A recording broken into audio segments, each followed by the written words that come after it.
Hai, saya Dedin. Dunia akhir-akhir ini sedang dihebohkan dengan pandemi corona. Jutaan orang dari berbagai negara telah terpapar, ribuan nyawa melayang, serta berbagai dampak lainnya, baik itu dari segi ekonomi, politik, maupun keamanan. Dan tahukah kalian, di tengah carut marutnya dunia saat ini, ada berbagai pemberitaan mengenai teori konspirasi virus ini. Sebagian orang percaya dan sebagian orang lagi geleng-geleng kepala. Mulai dari pemberitaan yang mengatakan kalau virus corona adalah senjata biologis yang bocor, hingga ada statement-statement yang mengatakan lagi bahwa virus corona adalah agenda Illuminati dan Freemason. Lalu, apa itu teori konspirasi? Bagaimana bisa terjadi? Dan apa saja dampaknya? Hari ini kita akan bahas lebih dalam. Jika mengacu kepada Oxford English Dictionary, teori konspirasi diartikan sebagai suatu teori bahwa kejadian atau gejala yang timbul sebagai hasil konspirasi antara pihak-pihak yang berkepentingan dan adanya suatu lembaga yang bertanggung jawab atas kejadian yang tak bisa dijelaskan. Dan definisi tersebut dikutip dari laporan Firly Forman Ray berjudul Reviewed Work, The Repeal of the Measure Compromise, Its Origin and Authorship, yang tayang di American Historical Review pada 1909. Laporan tersebut dianggap sebagai salah satu rujukan yang paling awal untuk menjelaskan apa itu definisi teori konspirasi. Istilah konspirasi teori bahkan juga telah muncul di jurnal Psychology News edisi tahun 1870. Adapun kalau berdasarkan Kamus Besar Bahasa Indonesia, kata konspirasi memiliki arti persekongkolan atau komplotan orang dalam merencanakan sebuah kejahatan yang dilakukan dengan rapi dan sangat dirahasiakan. Pelaku konspirasi disebut juga dengan konspirator sebab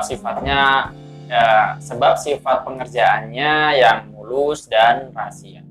Maka sulit untuk membuktikan konspirasi itu hanya berujung desas-desus atau fakta. Nah, ketidakmampuan inilah yang kemudian menjawab istilah atau definisi teori konspirasi.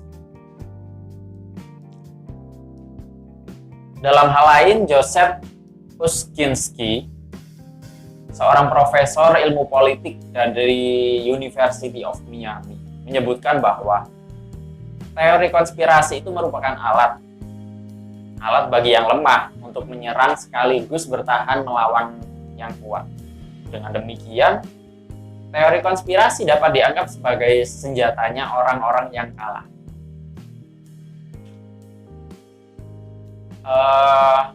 Kalian pernah mendengar pemberitaan mengenai saling lempar tuduhan konspirasi antara Cina dan Amerika Serikat yang kemarin santer diberitakan?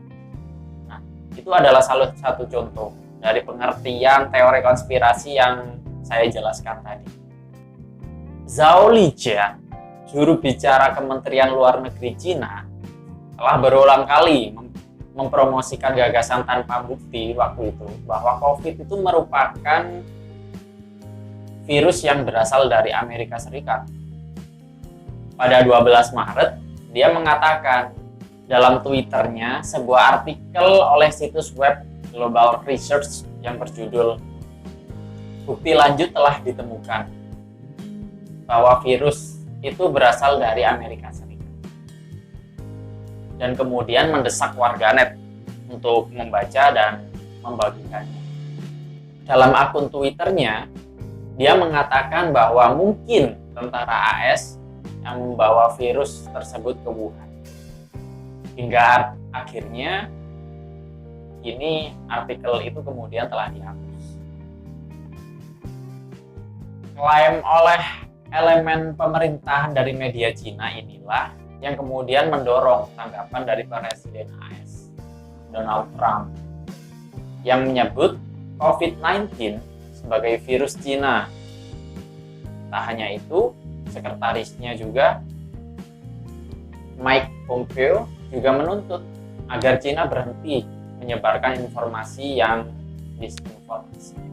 Sementara itu, berdasarkan riset yang tayang di Social Psychiatry and Psychiatric Epidemiology tahun 2017 menyebutkan bahwa rata-rata orang Amerika Serikat dengan pendapatan rumah tangga yang kecil lebih meyakini adanya teori konspirasi dibanding mereka yang berpendapatan lebih besar. Nah, terkait hal ini, Joseph Perrin, profesor ilmu politik di Notre Dame University yang juga partner Yushkinski kala menulis buku American Conspiracy Theories, mengatakan dalam hal ini teori konspirasi bisa seperti obat emosional. Anda enggan menyalahkan diri sendiri atas hal yang mungkin merugikan Anda. Jadi Anda menyalahkan kekuatan yang tidak terlihat. Kita dapat mengambil contoh seperti halnya berbagai teori konspirasi mengenai segitiga Bermuda. Banyak yang mengatakan kalau segitiga Bermuda adalah lorong waktu atau black hole. Kemudian ada pula yang mengatakan segitiga Bermuda sebagai markas gajah. Bahkan baru-baru ini yang sedang hangat-hangatnya, seorang pemuka agama mengatakan bahwa virus corona adalah agenda Illuminati dan Freemason. Yang dikatakan bahwa Freemason dan Illuminati dalam